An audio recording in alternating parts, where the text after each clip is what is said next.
নয়টি তরবারি ভেঙে ফেলেছেন। রোমানদের সৈন্য সংখ্যা হচ্ছে কোথায় 1,00,000 আর মুসলিমদের সৈন্য সংখ্যা মাত্র 3,000। আসসালামু আলাইকুম ওয়া রাহমাতুল্লাহ। আমাদের রক্তে সজীব হয়ে উঠেছিল মুতার প্রান্তর। আল মাহমুদ রচিত আমাদের মিছিল কবিতার এই বাক্যটার সাথে আমার একটা আধ্যাত্মিক সম্পর্ক তৈরি হয়েছিল। পুরো কবিতাই তো এমনিতেই ভালো লাগে, পুরো কবিতায় বহুবার শুনেছি, কিন্তু আমাদের রক্তে সজীব হয়ে উঠেছিল মুতার প্রান্তর এই বাক্যটার সাথে আলাদা একটা ঐকান্তিক আধ্যাত্মিক সম্পর্ক তৈরি হয়ে গিয়েছিল। তো যখন থেকে আমি কবিতাটা শুনি তখন থেকেই মুতার যুদ্ধ সম্পর্কে ভাবতাম, কিন্তু একাডেমিক্যালি কখনো পড়া হয়নি। বাকি এমনিতেই মুতার যুদ্ধের বিভিন্ন খণ্ডাংশ বিভিন্ন উস্তাদদের থেকে শুনেছি, বিভিন্ন জায়গায় পড়েছি, কিন্তু জানতাম না যে এই অংশগুলো মুতার যুদ্ধের। কিন্তু গতকাল যখন মুতার যুদ্ধ সম্পর্কে আমি পড়ছিলাম, মুতার যুদ্ধ সম্পর্কে পড়তে গিয়ে বারংবার অবাক হয়েছি, বিস্ময়ে বিস্ময়ে অভিভূত হয়ে গিয়েছি যে মুতার যুদ্ধ আমাদের জন্য এতটা গুরুত্বপূর্ণ, আমাদের ইমানের জন্য এতটা গুরুত্বপূর্ণ। আমরা যারা বিশ্বাসী, আল্লাহ তাআলাকে বিশ্বাস করি, রাসূলকে বিশ্বাস করি, যে বস্তুগত উপকরণ যে আমাদের কোনো উপকারেই আসে না, বরং আমাদের ভিতরগত যে ইমানের অবস্থা, আমাদের ইমানের যে হালত, এটাই যে গুরুত্বপূর্ণ। মুতার যুদ্ধের পরতে পরতে তার উজ্জ্বল দৃষ্টান্ত, তার শক্তিমান স্বাক্ষর বহমান রয়েছে। তো আমি ছোট্ট করে আপনাদের সাথে ওই কথাগুলো শেয়ার করি যে মুতার যুদ্ধের যে প্রেক্ষাপটটা, অষ্টম হিজরিতে মুতার যুদ্ধ হলো শামের বালক রাজ্যের একটা অঞ্চলে। তো মুতার যুদ্ধের প্রেক্ষাপটটা সম্পর্কে হয়তো আপনারা জানেন, কিন্তু মুতার যুদ্ধের যে সৈন্য সংখ্যা, এই সৈন্য সংখ্যার দিকে যদি আমরা তাকাই তাহলে দেখব যে রোমানদের সৈন্য সংখ্যা হচ্ছে কোথায় 1,00,000 আর মুসলিমদের সৈন্য সংখ্যা মাত্র 3,000। কি অবাক করা বিষয়! 3,000 জন মানুষ 1,00,000 সুসজ্জিত সেনাবাহিনীর বিরুদ্ধে যুদ্ধ করতেছে। এটা কোনো কল্পনাও করা যায় না যে এটা কেউ কিভাবে মেনে নেবে। বা এই দলের 3,000 সেনার যেই সেনাপতি আছে, সেই সেনাপতি কিভাবে তার সেনাদলকে এভাবে শত্রু কবলিত একটা জায়গায় বা শত্রু দ্বারা প্রবলভাবে আক্রান্ত হওয়ার আশঙ্কা নিয়ে সেনাদেরকে কিভাবে যুদ্ধের ময়দানে যাওয়ার অনুমতি দেন, অবাক করা একটা বিষয়।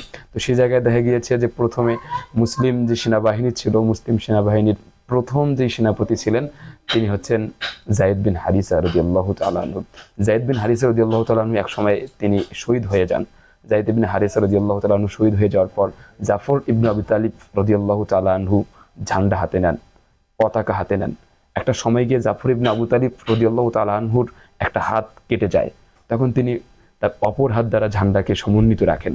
দ্বিতীয় হাতটা যখন কেটে যায় তখন জাফর ইবনে আবু তালিব রাদিয়াল্লাহু তাআলা আনহু তার দু বাহু দ্বারা মুসলিম সেনাবাহিনীর, মুসলিমদের যে ঝান্ডা ছিল সেই ঝান্ডাকে সমন্বিত রাখেন।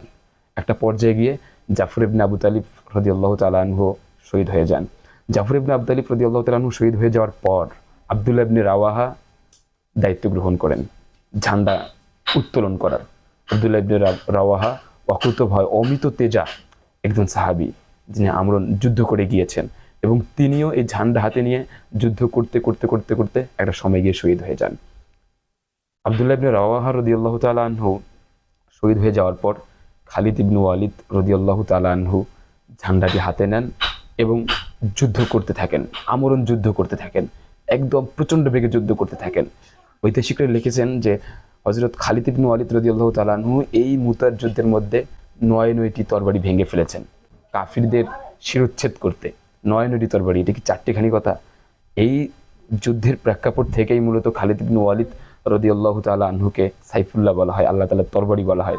পরিশেষে দিন শেষে আমরা যুদ্ধের ফলাফল সম্পর্কে জানি যে মুসলিমরা বিজয় লাভ করেন। মুসলিমদের পক্ষ থেকে সম্ভবত 12 জন মাত্র শহীদ হয়েছিল, আর কাফিরদের, রোমানদের যে 1,00,000 সেনাবাহিনী ছিল তাদের হাজার হাজার সেনা সেদিন সেখানে নিহত হয়ে গিয়েছিলেন। এক কথায় এই পুরো মুতার যুদ্ধের পুরোটা পরতে পরতে বিশ্বাসীদের শক্তি, আল্লাহ তাআলার উপর অবিচল আস্থা এবং আমাদের হৃদয়ের খুব গভীরে আমাদের প্রিয় নবী হযরত মুহাম্মদ এবং আল্লাহ তাআলার জন্য যে ভালোবাসা, সেই ভালোবাসার নাজরানার স্বাক্ষর সুস্পষ্ট হয়ে আছে আমাদের জন্য। আমি মনে করি আমাদের সবার জন্য এই মুতার যুদ্ধ পাঠে রাখা দরকার, আমাদের পড়াশোনার সিলেবাসের অন্তর্ভুক্ত করে সবসময় রাখার দরকার। যা সব আমরা মুতার যুদ্ধ পড়ি, হ্যাঁ আমরা বদর যুদ্ধ সম্পর্কে পড়ি, ওটাও তো পড়বো, কিন্তু মুতার যুদ্ধ সম্পর্কে আমি মনে করি অনেক বেশি পড়া হওয়ার দরকার, আলোচনা হওয়ার দরকার।